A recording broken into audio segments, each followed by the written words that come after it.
హైడ్రా ద్వారా పేదలు మధ్యతరగతి వారి ఇండ్లను నిర్దాక్షిణ్యంగా కూలుస్తున్నారని, అవసరమైతే ఆ బుల్డోజర్లకు తాము అడ్డుగా నిలుస్తామని బీఆర్ఎస్ కార్యనిర్వాహక అధ్యక్షుడు కేటీఆర్ తెలిపారు.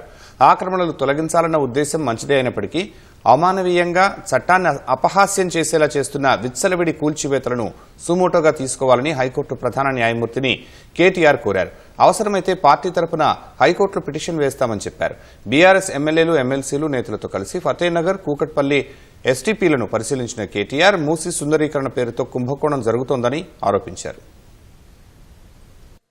బీఆర్ఎస్ హయాంలో నిర్మించిన ఎస్టీపీల పరిశీలనలో భాగంగా కేటీఆర్, బీఆర్ఎస్ ఎమ్మెల్యేలు, ఎమ్మెల్సీలు, నేతలు ఫతేనగర్ మురుగునీటి శుద్ధి కేంద్రాన్ని పరిశీలించారు. ప్లాంటును పరిశీలించి అక్కడున్న ఇంజనీర్లు, సిబ్బందితో మాట్లాడారు. ఎస్టీపీకి సంబంధించిన వివరాలు ఆరా తీశారు. నాలా నుంచి వచ్చే మురుగునీరు, శుద్ధి ప్రక్రియ, శుద్ధి అనంతరం నీరు తదితరాలను పరిశీలించారు. ఎస్టీపీల నిర్మాణం పూర్తయితే 100% శుద్ధి చేసే ఏకైక నగరంగా హైదరాబాద్ నిలుస్తుందని సంతోషం వ్యక్తం చేసిన కేటీఆర్, హైదరాబాద్ అభివృద్ధి కోసం కేసీఆర్ పడిన తపనను ప్రజలకు మళ్లీ గుర్తు చేస్తామన్నారు. ఎస్టీపీలు పూర్తయి 100% మురుగునీటిని శుద్ధి చేసిన తర్వాత మూసీలో చేసేదేముందన్న కేటీఆర్, మూసీ పేరిట జరుగుతోన్న బాగోతాన్ని బయట పెడతామని అన్నారు. ముఖ్యమంత్రి గారు మూసీని నేను సుందరీకరిస్తాను, మూసీ ప్రాజెక్టును అద్భుతంగా చేస్తాను అని మాట్లాడుతూ ఉన్నారు.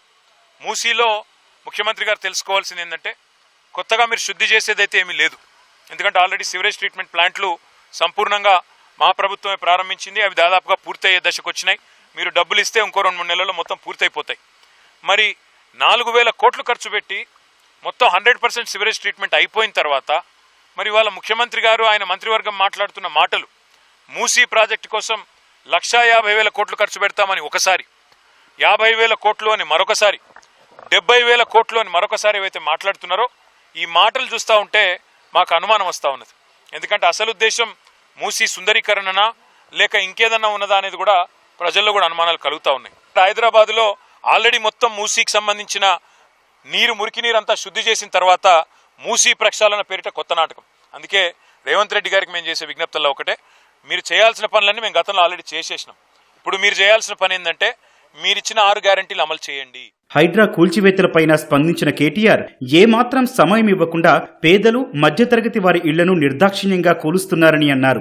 ఆక్రమణలు తొలగించాలన్న ఉద్దేశం మంచిదే అయినప్పటికీ ప్రత్యామ్నాయ పరిష్కారం చూపాలని డిమాండ్ చేశారు. పెద్దలకు నోటీసులిచ్చి పేదల ఇండ్లు కూలగొడతామంటే ఊరుకునేది లేదన్న కేటీఆర్, హైడ్రా బాధితులకు బీఆర్ఎస్ అండగా నిలుస్తుందన్నారు. అవసరమైతే పార్టీ తరపున హైకోర్టులో పిటిషన్ వేస్తామని చెప్పారు. హైడ్రా పేరిట హైడ్రామాలు కాదు, హైదరాబాదును బాగు చేసే ఆలోచన చేయండి. ఒకవేళ నిజంగానే నీకు అవి ఆక్రమణలు అని తెలిస్తే, అది ఎఫ్టీఎల్ అని తెలిస్తే, బఫర్ అని తెలిస్తే, ముందు పర్మిషన్ ఇచ్చిన మీద చర్య తీసుకో. కొనుక్కున్నోళ్ళ మీద కాదు. పర్మిషన్ ఎవరిచ్చిండ్రు, ఎట్లిచ్చిండ్రు, తప్పు కాయిదాన్ని ఎవడు గుట్టిచ్చిండు, వాళ్ళ మీద చర్య తీసుకో. దమ్ముంటే ఆ పని చేయి. రెండవది, ఇప్పుడు ఇల్లు కూలగొట్టినావు, 1,50,00,000కు మొన్న రిజిస్ట్రేషన్ చేసుకున్నారు, ఇప్పుడు ఇల్లు కూలగొట్టినావు. ఎవడు కడతాడా పైసలు? నష్టపరిహారం ఎవడిస్తాడా కుటుంబానికి? నీ ప్రభుత్వం ఇస్తుందా, బిల్డర్ ఇస్తాడా? ఆ తీసుకున్నోడు మంచినే ఉంటాడు, రిజిస్ట్రేషన్ సొమ్ము నీ ఖజానాలో పడ్డది, నువ్వు మంచినే ఉంటావు. ఇప్పుడు వాళ్ళు రోడ్డు మీద పడ్డారు, ఎవడు బాధ్యుడు? అందుకే మేమందరం కూడా ఇప్పుడు కొద్దిసేపు కూర్చున్నాం, ఆలోచించినాం. తప్పకుండా హైడ్రా బాధితులందరికీ న్యాయపరంగా మేము మా పార్టీ తరఫున మా న్యాయ విభాగం, మా లీగల్ సెల్లు అండగా ఉంటుంది. ఎవరికి ఏ ఇబ్బంది ఉన్నా భారత రాష్ట్ర సమితి కేంద్ర కార్యాలయం తెలంగాణ భవన్, బంజారాహిల్స్ రోడ్ నెంబర్ 10-12 మధ్యలో ఉంటుంది. ఆడికి రండి, తప్పకుండా మీకు మా న్యాయ విభాగం అండగా ఉంటుంది. మీ దౌర్జన్యాలు, మీ దాష్టికాలు ఇట్లే కొనసాగితే మేము ఊరుకోము, తప్పకుండా ఫీల్డ్కి వస్తాము. మీ బుల్డోజర్లకు అడ్డంగా అవసరమైతే మేమే నిల్చుంటాం. ఖచ్చితంగా పేదలకు అండగా బస్తీలలో మేము నిలబడతామనే మాట కూడా నేను విజ్ఞప్తి చేస్తా ఉన్నాను. మేము ఆక్రమణలను ఎంకరేజ్ చేయడం లేదు. జిహెచ్ఎంసీ ఆఫీసు, బుద్ధ భవను, మీ అన్నది ఇల్లు, మీ మంత్రుల ఇండ్లు, మీ ఎమ్మెల్సీ పట్నం మహేందర్ రెడ్డి ఇల్లు, ఇవన్నీ కూడా మొదలు కూలగొట్టి నీ చిత్తశుద్ధి రుజువు చేసుకొని పేదవాళ్ళ మీద నీ ప్రతాపం చూపెట్టు తప్ప ఇష్టం వచ్చినట్టు చేస్తా అంటే ఊరుకోమనే మాట కూడా మళ్ళొకసారి చెప్తూ, మొదలు వాళ్ళకు తాళాలి, ఇళ్లకు పంపి దగ్గరుండి గృహ ప్రవేశాలు చేయించు, అటెన్కా నువ్వు తొలగిస్తా అంటే కూడా వాళ్ళకి అవసరమైతే న్యాయపరంగా, చట్టం పరంగా వాళ్ళకి ఇవ్వాల్సిన పైసలు నిర్వాసితులకు ఇచ్చినాకనే తొలగించాలి తప్ప నా ఇష్టం ఉన్నట్టు చేస్తా అంటే మాత్రం తప్పకుండా న్యాయస్థానాన్ని ఆశ్రయిస్తాం. మేము కూడా క్షేత్రానికి కూడా వస్తామనే మాట మళ్ళొకసారి చెప్తూ, మూసీ బాగోతాన్ని కూడా గమనిస్తున్నాం.